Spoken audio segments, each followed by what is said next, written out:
नमस्कार दोस्तों, सभी का स्वागत है चाट मंजू के नई वीडियो में। हमने जो लास्ट ट्रेडिंग सेशन था, ट्यूसडे का ट्रेडिंग सेशन, उसके अंदर एक उछाल देगा मार्केट के अंदर। लगभग हम जैसा समझ के चल रहे थे मार्केट को, ना ही नेगेटिव कुछ बायस था, एक न्यूट्रल सा हमारा बायस बना हुआ था। एक उछाल भी अपने को देखने मिला। अगर मैं छोटा टाइम फ्रेम का चार्ट लगाऊं यहाँ पे, तो यहाँ पे दिखाई दे रहा है कि स्टार्टिंग में जैसे मार्केट ओपन हो, उसके बाद एक अपसाइड मूव बनी, लेकिन एंड में मार्केट आके गिर गए। अब देखो यहाँ पे अपना जो एक्सपेक्टेशन था चार्ट रीडिंग के हिसाब से, हमको लग रहा था कि मार्केट जो है, जो ये करंट हफ्ता है, इसमें एटलीस्ट 900 के आसपास तक एक बार आना चाहिए। लेकिन अभी 800 से आके ये रिवर्स हो गया। अच्छा, इसमें भी एक इंटरेस्टिंग चीज़ ये है कि जो न्यूज़ फ्लो बने, जो वॉर अगेन रशिया यूक्रेन के वहाँ से एक अगेन एक खबर निकल के आती है, वो जो मैटर चल रहा है, इस वजह से नीचे आ गया निफ्टी तुरंत लेटर सेशन के अंदर, सेकेंड हाफ सेशन के अंदर, स्पेशली एक्सपायरी के पास 15-20 मिनट के अंदर ही काफ़ी ज़्यादा तेज गिरावट बनी। लेकिन ओवरऑल अगर हम देखें यहाँ पे, तो अभी भी जो बायस रखना है वो न्यूट्रल रखना है। एक एक करके पहले कारण देखते हैं।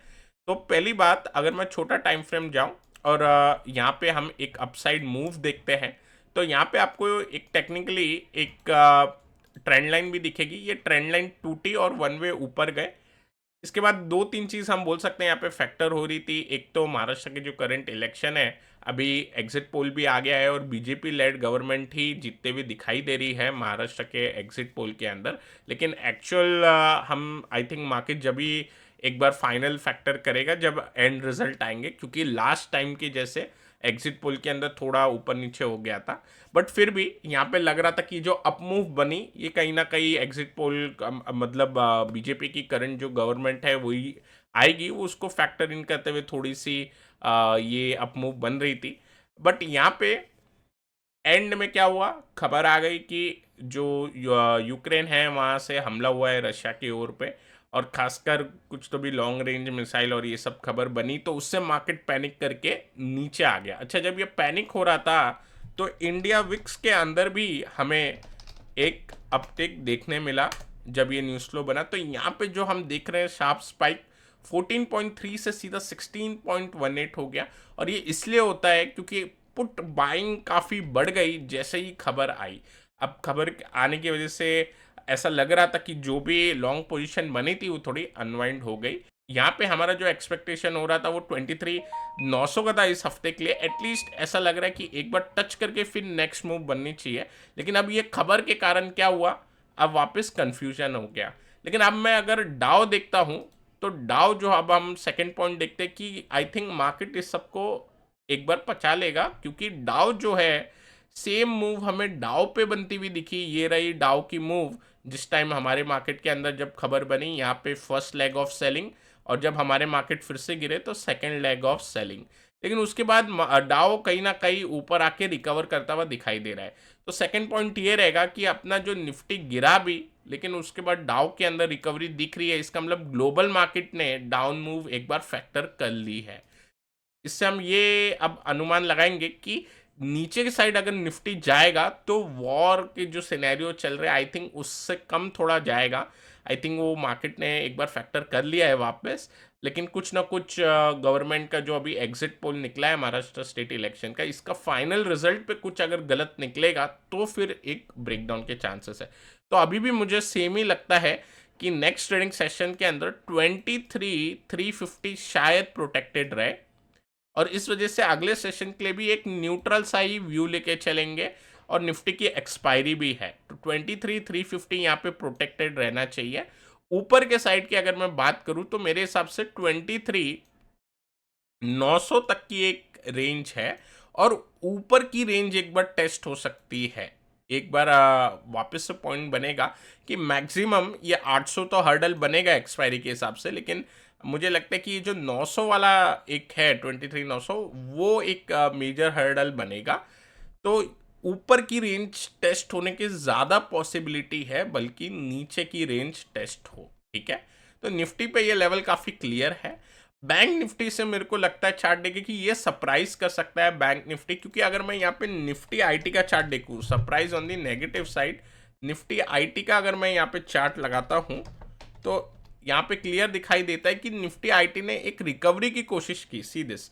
तो ये जो मेजर फॉल मिला निफ्टी आईटी के अंदर, ये पूरा ही रिकवर कर लिया था आईटी काउंटर ने। यहाँ पे आप देख सकते हो गैप अप खुला मार्केट की तरह, मतलब मार्केट निफ्टी का चार्ट देखोगे और यहाँ से वन वे ऊपर जाके जहाँ पे हमने लास्ट ट्रेडिंग सेशन की फॉल देखी ओपनिंग से, उसके ऊपर भी एक बार जाने की कोशिश हुई, लेकिन वहाँ से फिर ये फॉल बन गई आईटी के अंदर।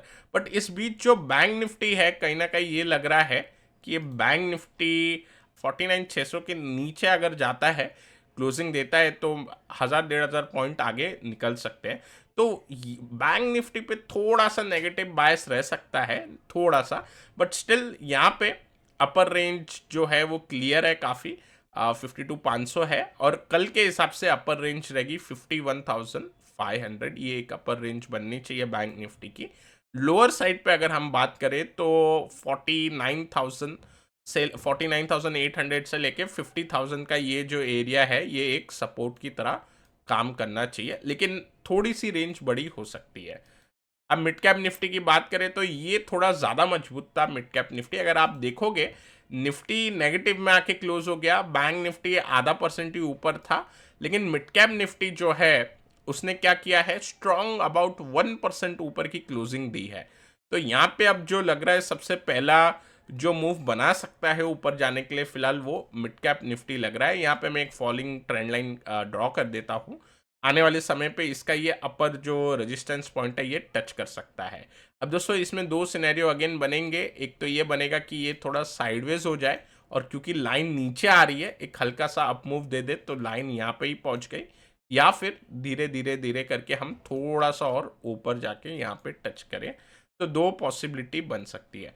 अब एक जो चीज़ निकल के आएगी जो हमें क्लैरिटी देगी, अगेन ये 23,350 का लेवल, ये टूटने से हमें क्लैरिटी ये मिल जाएगी कि मार्केट के अंदर अभी भी वीकनेस है। बट इसके अलावा मुझे नहीं लगता कि मार्केट ऐसा कुछ ज़्यादा जो लोअर लेवल है उसको टेस्ट करने की कोशिश करेगा, क्योंकि डाउ ने जो संभल लिया है फिलहाल, जितना हम देख रहे हैं डाउ फ्यूचर्स और डाउ का अगर हम चार्ट देख रहे हैं तो यहाँ पे दिख रहा है डाउ फिलहाल संभला हुआ है और ऐसा कोई जियोपॉलिटिकल इशू की वजह से कोई ऐसा पैनिक नहीं है डाउ के अंदर। अब बॉन्ड यील्ड देखते हैं, ये भी नीचे गिरा था लेकिन आज फिर बॉन्ड यील्ड ऊपर हो गया और डॉलर इंडेक्स फिर एक 3 दिन का देखो यहाँ पे दिख रहा है करेक्शन लेके फिर से एक अटेम्प्ट बना रहा है ऊपर जाने का। जो मेजर डेंजर बनेगा वो बॉन्ड यील्ड और डॉलर इंडेक्स से ही बनेगा, काफ़ी वीडियो से हम कह रहे हैं। ब्रेंट की बात करें तो इसने अपना ये टच कर दिया है फॉलिंग रेजिस्टेंस लाइन, तो यहाँ पे एक बार टच होके उम्मीद रहेगी कि थोड़ा सा करेक्शन देखने मिले ब्रेंट के अंदर। तो 74 के आसपास से थोड़ा एक बार घूमना चाहिए, ऐसा एक बार अनुमान लगा के चलेंगे। गोल्ड ऊपर है और गोल्ड ट्रेंड लाइन को टच करने के बाद अच्छा खासा यहाँ पे मोमेंटम बनाने की कोशिश करेगा। यहाँ पे गोल्ड अब लग रहा है कि अगर थोड़ा ऐसा ही मोमेंटम बना रहे तो 2680 2700 तक एक बार ट्राई करने की कोशिश करेगा। सिल्वर के अंदर थोड़ी सी करेक्शन है।